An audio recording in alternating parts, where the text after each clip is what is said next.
Just amahoro y'Imana nakomeze kubana namwe inshuti bakunze ba Eagle Stamina TV. Uyu munsi rero tukaba tugiye kubagezaho amakuru agezweho kandi akomeye hano mu gihugu cy'Uburusiya. Uburusiya burateganya guha DRC ibikoresho birimo kajugujugu z'intambara. Yego koko birashoboka ko ari ubwa mbere ubonye video zacu, byabyiza ukanze subscribe ukamanuka gato gakanda no kunzogera kugira ngo uruko dushizeho inkuru ujye uwa mbere kuri izo nkuru.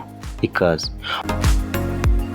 Uburusiya burateganya guha leta ya Repubulika Demokarasi ya Kongo RDC ibikoresho by'igisirikare birimo kajugujugu z'intambara zigezweho zirindwi.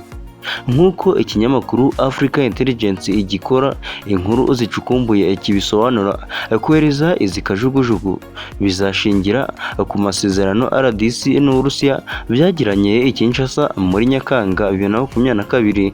Gisobanura ko aya masezerano afite agaciro guhera muri uyu mwaka wa 2022 kugeza muri 2025, kikaba aricyo gihe leta ya RDC yihaye cyo kuvugurura igisirikare hagamijwe kugira ngo kizagire ubushobozi bwo kurinda ubutaka bw'igihugu, nk'uko umuvugizi wa guverinoma ya RDC Patrick Muyaya yabitangaje muri Nyakanga. Mu rwego rwo kuvugurura iki gisirikare, leta yihaye gahunda yo kongera ingengo y'imari ikigenerwa, aho mu mwaka utaha kizashorwamo miliyari y'amadolari.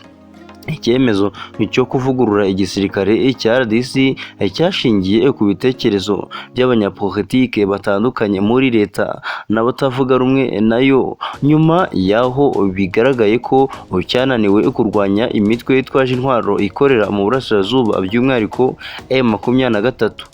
Uburusiya burateganya kohereza izi ntwaro by'umwihariko kajugujugu nyuma y'uruzinduko Minisitiri w'Ingabo wa RDC Kabanda Gilbert yagiriye muri iki gihugu muri Kanama 2022, agasura uruganda rukora intwaro zigezweho.